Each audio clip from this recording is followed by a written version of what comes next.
저희 주일 맞이해서 창세기 1장 27, 28절의 말씀 가지고 특별히 원로 목사님께서 오셔서 귀한 말씀 전해주시겠습니다. 가정이라는 제목으로 말씀의 은혜 나누실 때 많은 은혜 나누시고 그리고 함께 또 교제하는 시간 가지도록 하겠습니다. 우리 목사님 나오실 때 할렐루야로 인사하겠습니다. 할렐루야. 할렐루야. 반갑습니다.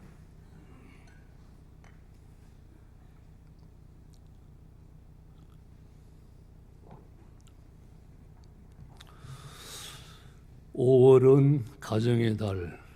오늘은 어버이주일로 지키는 날입니다. 하나님이 세우신 가정이 얼마나 소중한가, 그 가정의 소중함에 대해서 말씀을 드리겠습니다.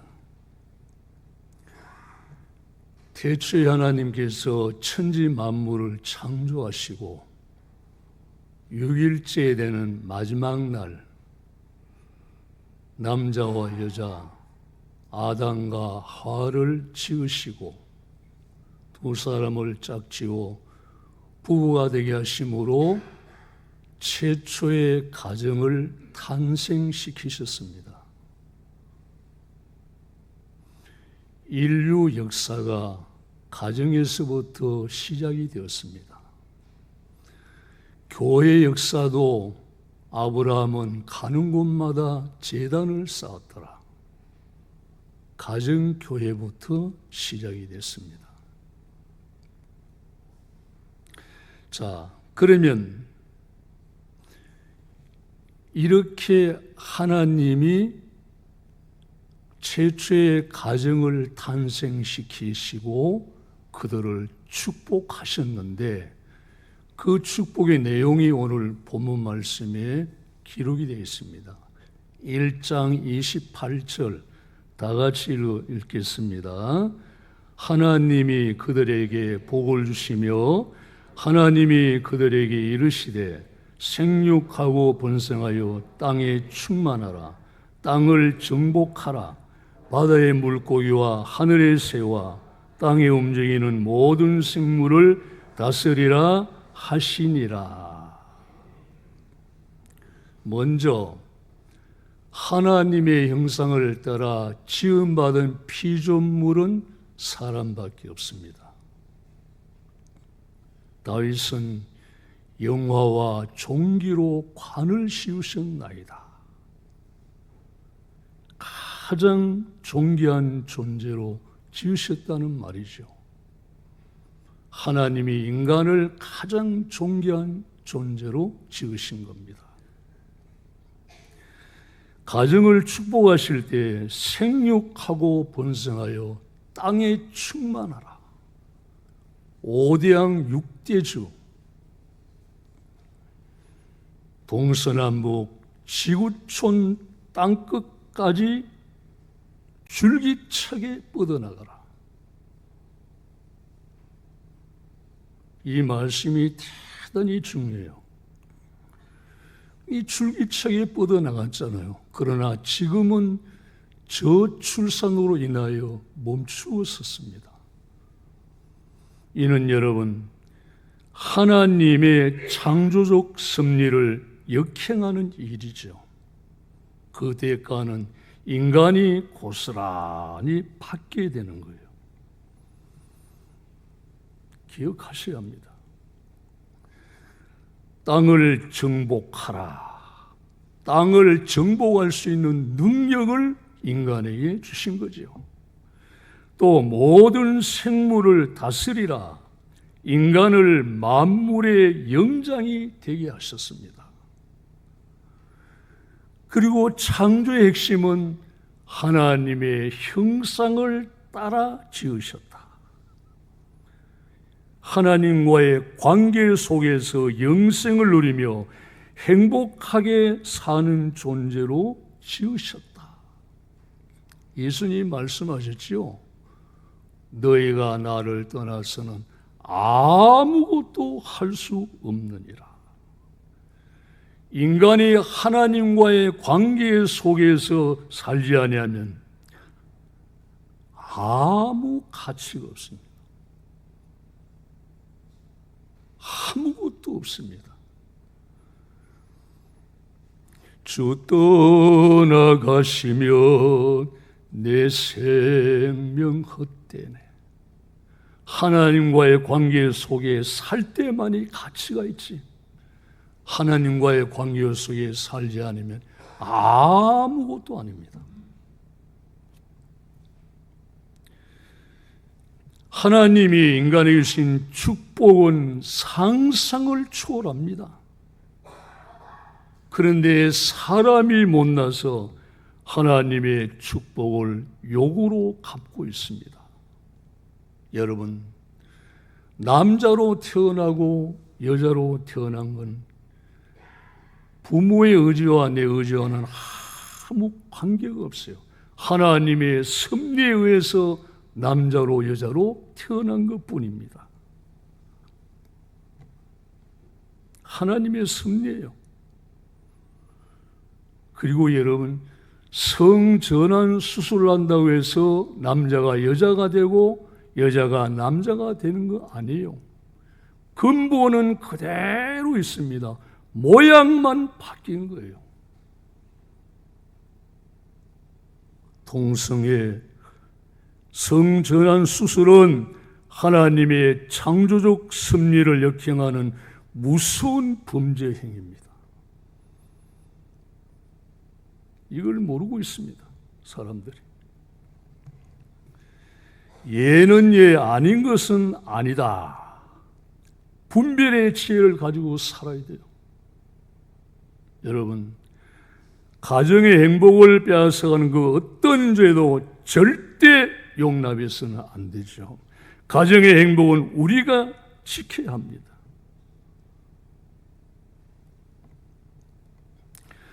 우리가 하나님 말씀을 깊이 묵상하면 성령의 인도로 세 가지의 진리를 깨닫게 됩니다. 먼저 하나님의 참 사랑을 깨닫게 돼요. 하나님의 속성은 사랑과 공의입니다. 사랑이 먼저냐 공의가 먼저냐 할 때는 사랑이 먼저입니다. 하나님의 깊은 사랑을 깨닫게 되면 하나님의 그 사랑을 표현할 수 없다는 것이 너무너무 안타까워요. 하늘을 두루마리 삼고 바다를 먹물로 삼아도 하나님의 크신 사랑을 다 기록할 수 없고 하나님의 큰 사랑 그 은혜를 말과 글로 다 표현할 수 없기에 안타까울 뿐입니다.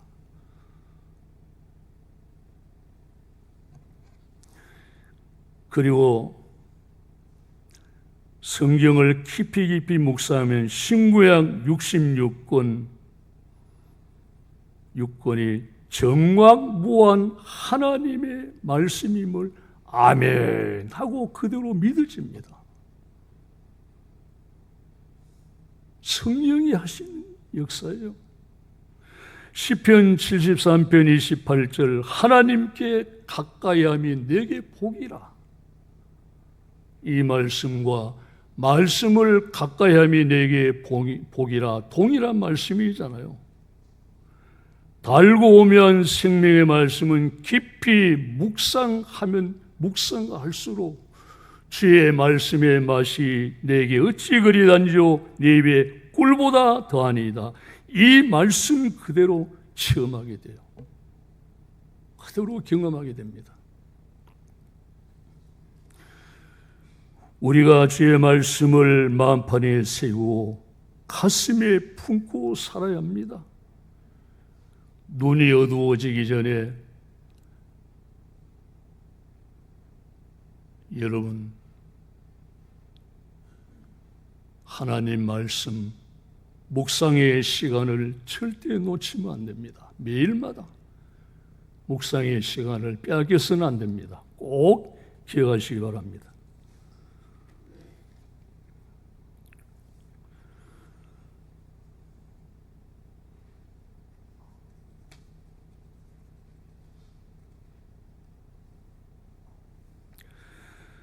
자, 그 다음에는 하나님 말씀을 깊이 묵상하면은 내가 죄인임을 깊이 깨닫게 돼요. 성령 아무리 많이 봐도 성령이 깨닫게 해주시지 아니하면 못 깨닫습니다. 사울은 기고만장, 교만에 넘쳐서 자기 자신을 자칭 큰 자로 자부했습니다. 그러나 다메섹 도상에서 부활의 주를 만난 후에 비답했으니 자신의 어둠의 실체가 드러난 거죠. 그래서 회개한 후에 그는 작아졌습니다. 나는 죄인 괴수 중에 나는 죄인 중에 괴수 죄인입니다. 이렇게 고백을 했잖아요. 이름도 사울, 큰 자란 뜻이죠. 바울은 작은 자. 이름도 바꾸었습니다. 자신이 대단한 사람으로 포장하는 사람은 육신이 살아있는 사람이에요. 육이 죽고 영이 살면 스스로 작아집니다. 육의 사람은 하나님을 기쁘시게 할 수가 없습니다. 영의 사람이 되어야 하나님을 기쁘시게 할 수가 있습니다. 우리 가정 모두가 영으로 거듭나야 가정은 화목하고 화평한 가정이 되는 거예요.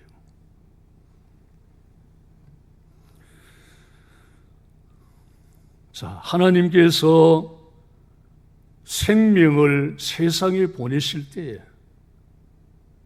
가정을 통해서 세상에 태어나게 하십니다. 가정은 생명을 잉태하는 생명의 요람입니다. 새 생명이 어느 가정, 어느 부모에게 태어나서 성장하느냐에 따라서 부모의 영향을 많이 받아요. 부모 잘 만난 것도 복이지요. 가정은 핏줄로 혈연으로 이어져 있는데 피는 물보다 진합니다. 가정은 진한 사랑으로 연결고리로 연결되어져 있습니다. 자, 가정을 생각해 본다면 부모는 자녀에게 보아보다 더 귀하고 부모에게 자녀도 마찬가지입니다. 보아보다 더 귀합니다. 보아는 돈으로 살 수 있지만 부모와 자녀는 돈으로 살 수가 없습니다. 그 무엇과도 바꿀 수가 없습니다. 근데 여러분, 부모가 자녀를 볼 때, 자녀가 부모를 볼 때 세상 기준으로 보면 절대 안 됩니다. 부모님이 신앙생활에 모범을 보인다면 그 자녀는 그 부모를 배나 존경해야 돼요. 그리고 자녀가 신앙생활을 잘하면 다른 것 아무것도 보지 말고 그 자녀 등을 두들겨주고 격려해주고 칭찬해 주어야 합니다. 세상적인 가치관을 가지고 살면 안 됩니다. 신앙생활의 가치관을 봐야지. 신앙생활을 얼마나 잘하느냐 그걸 봐야 되는 거지. 다른 거 보면 안 됩니다. 요한 3서 1장 4절 내가 내 자녀들이 진리 안에서 행한다함을 듣는 것보다 더 기쁜 일이 없느니라.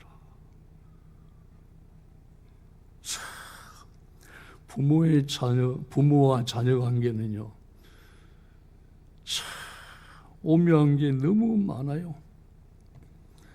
아빠가 내 아빠가 되고 엄마가 내 아빠가 된 거 너무너무 감사하고 행복해요. 자녀 입에서 그런 말이 나와야 돼요. 그리고 부모는 네가 내 아들이 되고 내 딸이 된 것 생각만 해도 마음이 기쁘다. 이게 행복한 가정이잖아요.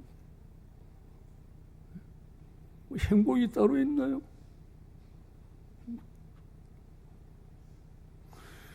그리고 부모가 자녀를 보는 눈, 아들은 아들대로 좋고 딸은 딸대로 좋고, 절대 편견이 있으면 안 되잖아요. 그렇잖아요. 아들은 아들대로 좋고 딸은 딸대로 좋고, 서로가 서로를 소중히 여기는 그 마음이 행복입니다.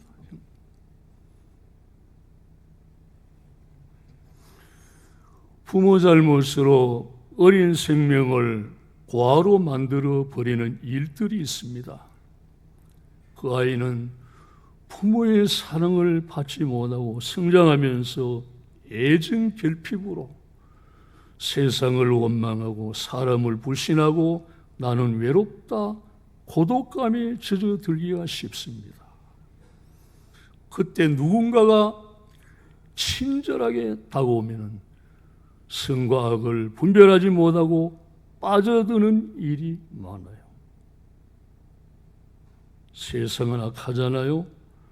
상대방의 약점을 이용해서 사기치는 일들이 얼마나 많습니다. 그래서 더 큰 상처를 입게 되는 거예요. 그럼 우리 악한 세상 살아갈 때 우리에게는 믿음도 있어야 되고 지혜도 있어야 합니다. 여러분, 이 가정 안으로 들어보면은 문제 없는 가정 없습니다. 문제는 그 문제를 어떻게 풀어가야 되느냐. 거기에는 지혜가 필요합니다. 다 너 때문이다. 네가 가문을 묵치라고, 네가 집안 망신 다 시키고 내가 너 때문에 얼굴을 들고 다닐 수가 없다. 그게 사실일지라도 공격적인 언어를 사용하면 마음의 문이 굳게 닫힙니다. 지혜가 필요합니다. 문제 해결에 전혀 도움이 안 되잖아요. 그럴 때는 너 잘못만 있는 것이 아니고 내 잘못도 있다. 우리 서로 잘못 인정하고 앞으로 잘해보자. 이게 문제를 푸는 비결입니다. 사람들은 내 잘못 잘 모르잖아요. 상대방의 잘못은 꼭꼭 찍어내면서 자기 자신은 숨긴단 말이에요. 아니잖아요. 자, 어느 가정에 물건이 없어졌어요. 그런데 내가 분명히 여기 갖다 놓았는데 누가 손을 댔느냐? 한만 찾아도 안 보입니다. 화를 뭐같이 내면서 물건을 막 닥친대로 집어던집니다. 가족들이 전부 마음이 불안한 상태가 되어버렸는데, 근데 어떤 사람은 물건을 잃었는데 이상하다. 내가 분명히 물건을 여기 놔뒀는데 어디 갔을까? 아무리 찾아도 안 보이는데 나중에 생각지도 않는 곳에 물건이 있습니다. 그래서 하는 말이, 야, 너 언제 여기로 옮겼나? 내가 얼마나 너를 찾았는지 아냐? 물건을 보고 한 말입니다. 그러나 네가 그 자리에 있어줘서 고맙다. 찾게 돼서 고맙다. 다르지요? 다릅니다. 누구라도 가족은 가족의 마음을 편안하게 드리는 게 그게 여러분 가정의 화목의 비결이잖아요.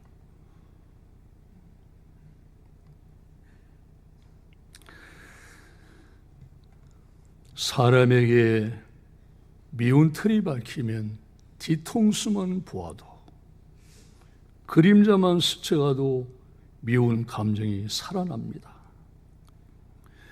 그 미운 감정이 내 마음을 지배하게 된다면 한순간도 마음 편할 날이 없습니다.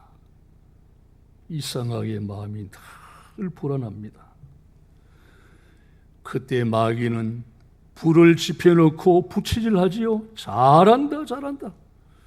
절대 속으면 안 됩니다. 여러분, 미움으로 물리적인 힘으로 사랑을 꺾을 수도 없고 절대 이길 수 없습니다. 그러나 사랑은 헛한 죄를 덮느니라. 사랑은 미움을 넉넉하게 이기는 힘이 있습니다.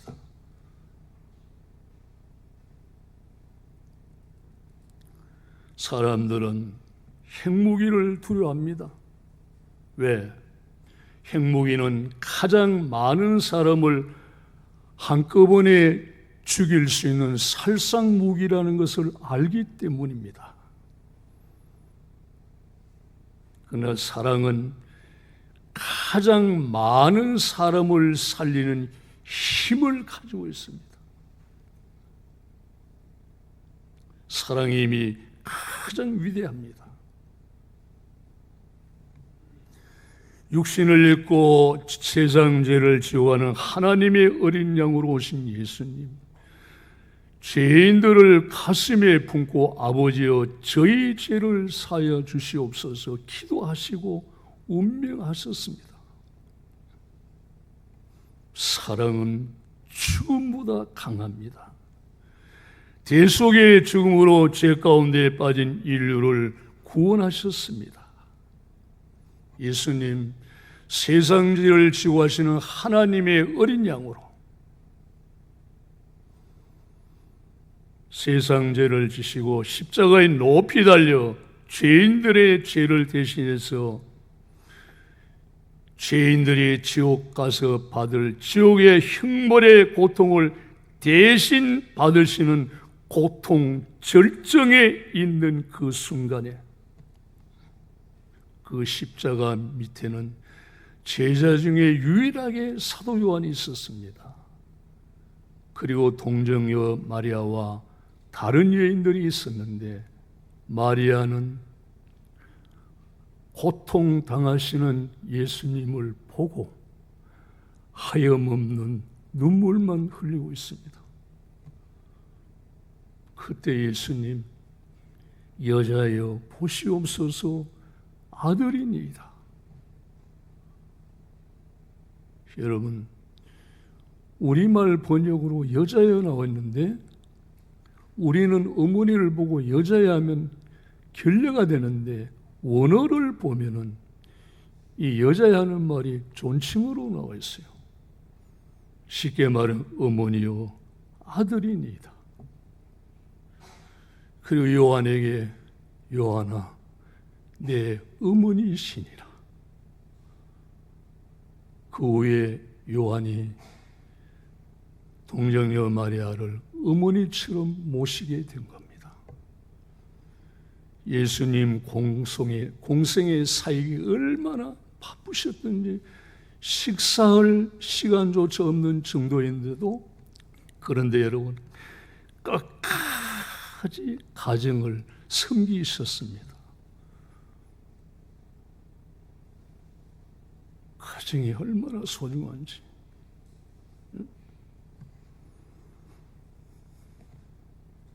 여러분, 사랑하는 사람이 내 곁을 다 떠나가고 혼자 되었을 때 우리는 그날이 온다고 예상하고 살아가야 합니다. 다 떠나가고 아무도 없습니다. 있어도 찾아오는 사람이 없습니다. 그때 나는 외롭다 하는 이 생각이 들면은 하루와 하루를 지나는 것이 하루가 너무 길어요. 하루가 길어요. 하나님 먼저 아십니다. 내 곁에 누가 있느냐? 다 떠나가지 않았냐? 그러나 나는 너를 떠나지 아니한다. 내게로 더 가까이 오너라. 내게로 더 가까이 오너라. 그리고 나를 벗삼아 살아라. 내가 너의 말동무도 되어주고 네 마음을 내가 위로해 주겠다.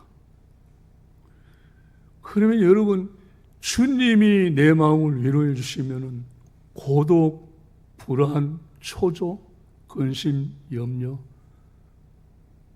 다 떠나갑니다. 나 예수 사랑 못 잊어. 나 항상 눈물 흘리네. 이 세상 어디 가든지 나 주만 생각합니다. 아무것도 생각하지 말고 나만 생각하고 살아라. 그러면 내가 너를 위로해 주겠다. 이게 주님의 말씀입니다. 예수 예수 내 주여, 마음 아파 울 때에 눈물 씻어 주시고 나를 위로하소서. 예수 예수 내 주여, 지금 내게 오셔서 떠나가지 마시고 길이 함께 하소서. 주님의 위로는 넘치는 위로예요. 주님의 위로가 임하면은 모든 것 다 능히 이겨나갑니다. 언젠가 우리에게도 마지막 때 이 순간이 올지 몰라요. 제가 아침 뉴스를 보면은 그거 보면은 다 집안 싸움한다는 보도가 주류를 이루고 있어요. 혼자 생각, 언제까지 싸울까? 그 가운데는 자신이 자칭 싸움하는 데는 내가 끝내준다, 자칭 투사라고 하는 사람들이 나와요. 제가 혼자 생각해 봅니다. 그렇게 싸움 잘하면 소싸움한 데 가서 소하고 한번 붙어보지 그래. 끝없는 정쟁, 끝없는 싸움. 사람이 오래오래 싸우다 보면 어떤 생각이 드는가 하면은 네 죽고 나 죽자, 끝장을 보자, 이렇게 나와요. 그러면 다 같이 공멸을 하잖아요. 이게 지금 대한민국 현실이 아닌가요? 우리 믿는 그리스도인들은 예수 사랑으로 국가를 섬겨야 돼요. 왜? 국가는 하나님이 세운 거예요. 하나님. 국가가 나를 위해서 무엇을 해줄 것인가 기대하지 말고 내가 어떻게 국가를 위해 행복한 나라를 만들기 위해 봉사할까? 행복한 나라를 만들자고 하는 꿈을 가지고, 물론 꿈만 가지고 되는 게 아니잖아요. 꿈을, 행복한 나라로 만들자는 꿈을 가지고 앞으로 어깨동무하고 앞으로 힘차게 나가야 되잖아요. 그래야 행복한 나라가 되지. 저절로 행복한 나라가 됩니까? 아니죠. 여러분, 우리가 예수 사랑으로 섬기면 나도 행복해지고 너도 행복해지고 우리 모두가 행복해집니다. 예수 사랑으로 섬기면 가정도 행복한 가정 되고 교회도 행복한 가정이 되고 나라도 행복한 나라가 됩니다. 여러분, 행복하게 살기를 원하시지요? 크게 한번 대답하세요. 행복하게 살기를 원하시죠? 행복이 멀리 있는 게 아니에요. 예수 사랑으로 섬기면 행복해집니다. 모두가 행복해집니다. 그리고 행복하게 사는 그 모습을 보고 누가 가장 기뻐하실까요? 하나님이 가장 기뻐하십니다. 아들이 잘 때면 부모는 덩실덩실 춤을 추고 싶어요. 하나님은 내 자녀들이 저렇게 행복하게 살고 있구나. 하나님이 기뻐하십니다. 우리 모두 행복하게 삽시다. 하나님 아버지, 예수 사랑으로 섬기는 자가 되어 나도 행복하고 너도 행복하고 우리 모두 행복하고 행복한 가정, 행복한 교회, 가정 천국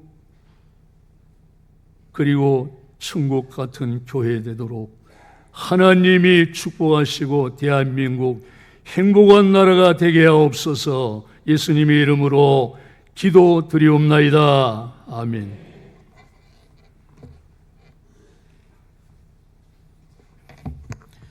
은혜 많이 받으셨죠?